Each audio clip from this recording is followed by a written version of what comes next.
What's up, fam? It's your boy Heaven Hollywood back on IE Network. This is the Heaven Hollywood Report, and let's get to it. Shout out to my sponsor in case you didn't know. That's itydk.blog. Please make sure you check them out on all mobile devices in the World Wide Web. Before we get started, please make sure that you like, comment, subscribe, and hit that notification bell so you don't miss one video. Let's go.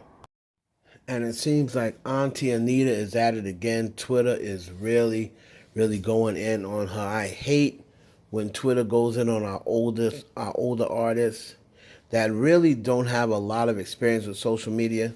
Now, Anita Baker's 65 years old, and they were tearing her up. And the reason for that is Anita Baker and Babyface got into and had a disagreement. They were currently on tour together. Now, this all started back when the tour was good for the first four shows. This happened when it got to Jersey. There was some sort of technical difficulty. So in order to see the remainder of, the full show for Anita Baker, who was headlining, they were not able to use Babyface. Babyface had to cut his set in order for Anita Baker to go on.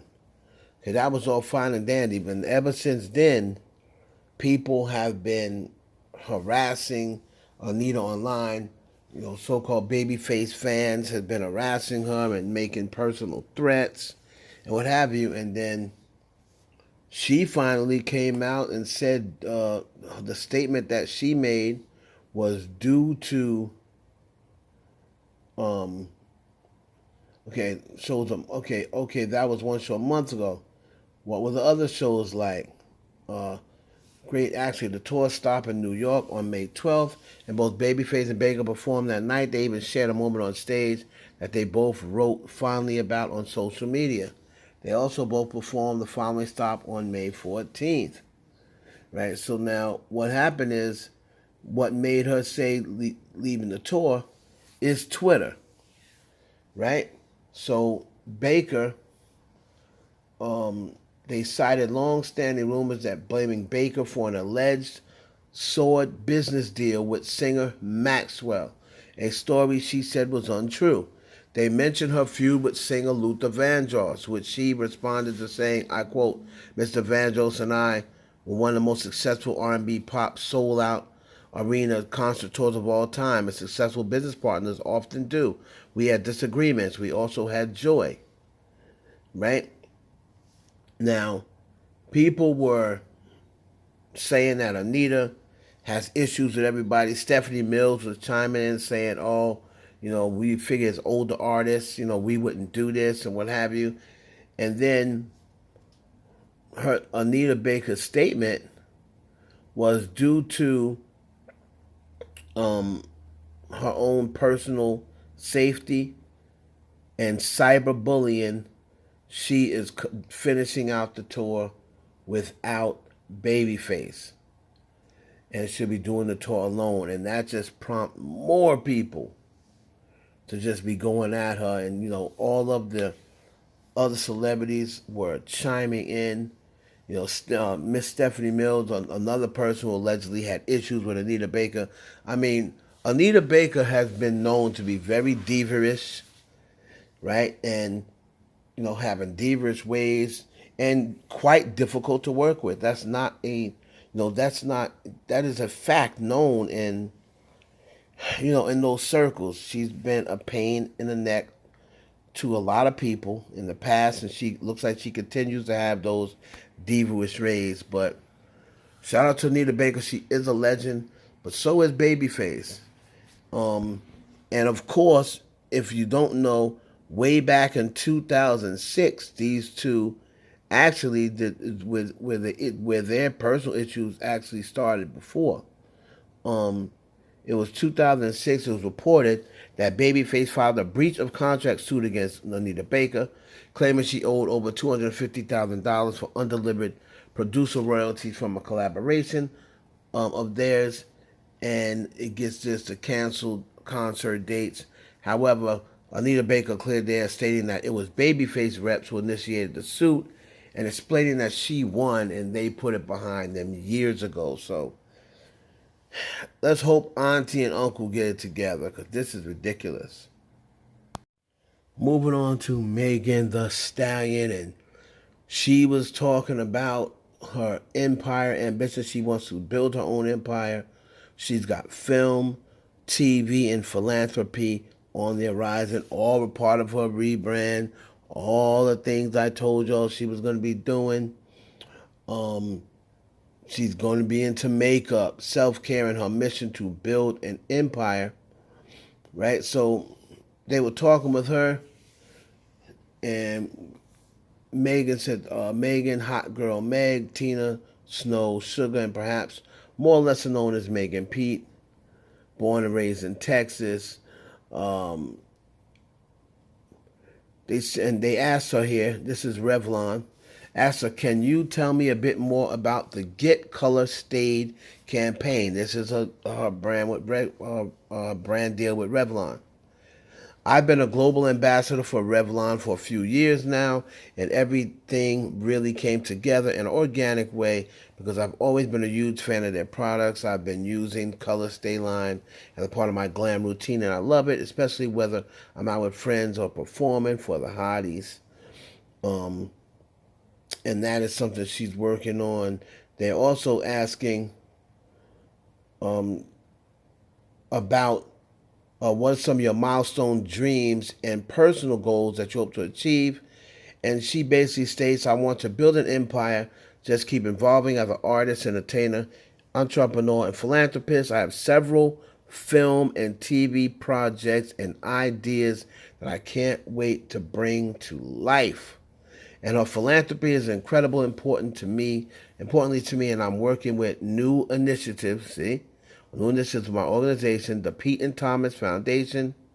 There's just so much that I want to accomplish. So look for Megan to go into, her own line. She's going to be amping things up with Revlon.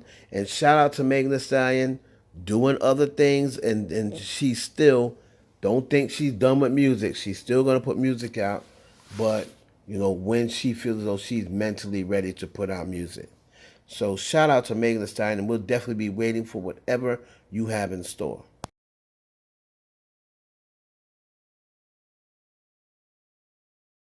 Are you working any new music? Can we expect a new single? I am. New album. When y'all bye.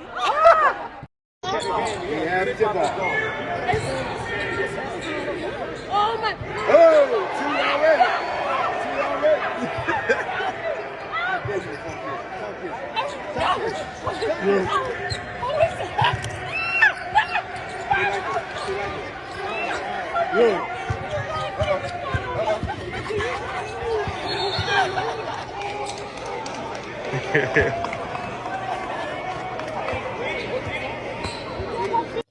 And that was YK Osiris forcing Sukihana to kiss him.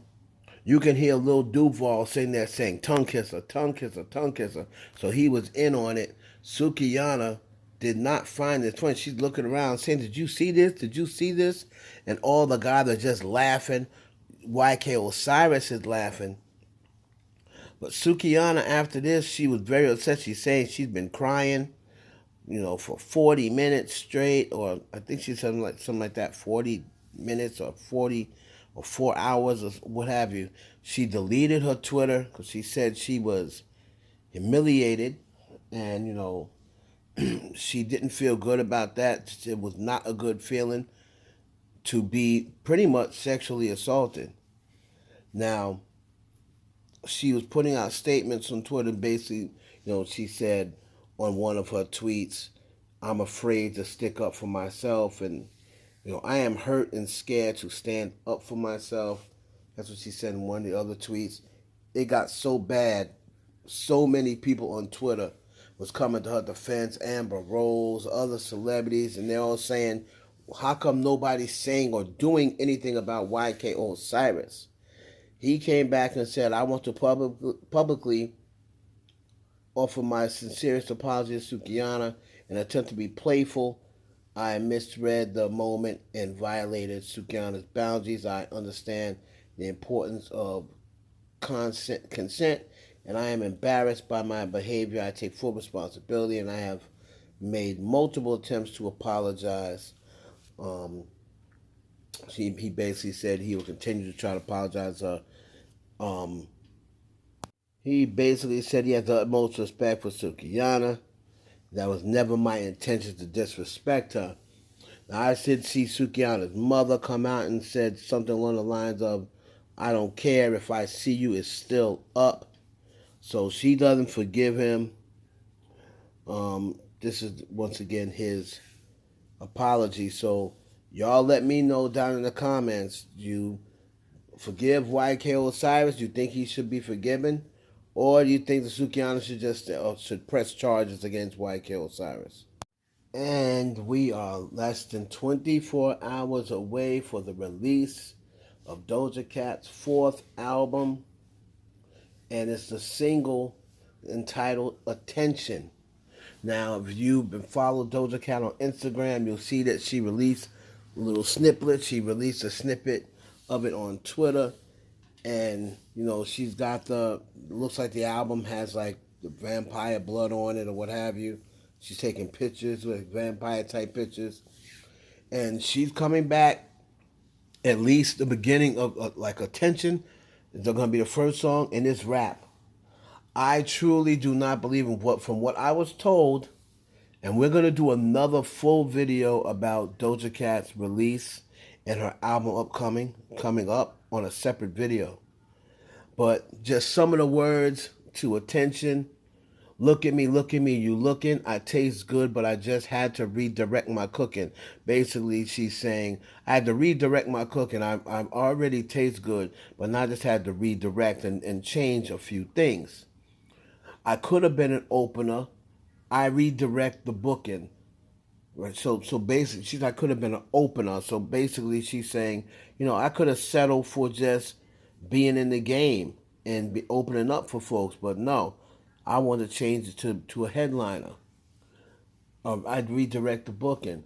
I read it all. Comments saying, indeed, I'm really shook it. So she basically saying, she reading the comments that said she's scared to release music, but she isn't. Do you need to see a therapist? Is you looking? Question mark. She says, yes, the one I got, they really are the best. So basically saying she's already seen a therapist. Now I feel like I can see you. B words is depressed. I am not afraid to finally say S with my chest. Lost a little weight, but I ain't never lost a tushy, meaning she still got her ass.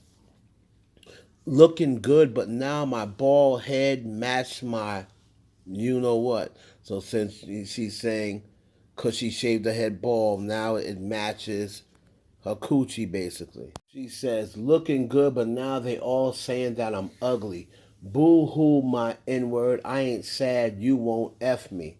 See that double entendre? Boo-hoo my N-word, I ain't sad, you don't fuck me, because she don't F with N-words. I'm sad that you really thought your ass was above me. You're lucky because I just paid your bill with a reply. I just made your money pile knee high. Basically saying she helps you out whenever she responds back to what you're saying. She helps you out. I just made your stats peak. Now you got a blue check, meaning now you're verified. Now you can afford to go and reinstall a new wig. Now you can afford to not be lousy. Go and do S. Talk to your S about me. Talk your S about me. I could easily disapprove it. It's stupid. You follow me, but you don't really care about the music. So that is some of the lyrics from Attention. And this is what, this song is right here pretty much addressing the fans and addressing the haters in the comments. And basically, you wanted attention, you're about to get it. I'm about to give you the attention you desire. That's pretty much what this song is about. And remember, Ebro talked about Doja Cat when she's coming back. In my video tomorrow, we're going to go over some of that. Let me know down if you are excited about Doja Cat's release and where she going to place. Is Doja Cat coming back to claim that princess throne? She's coming back for head. She put the blood out there, meaning she's coming for blood. That's what Doja Cat is saying. I'm coming for blood. Tomorrow I'm going to do a video on Doja Cat's new release and let y'all know exactly what I think. It's your boy Heaven Hollywood for the IE Network. Please like, comment, subscribe, and share this video with your friends.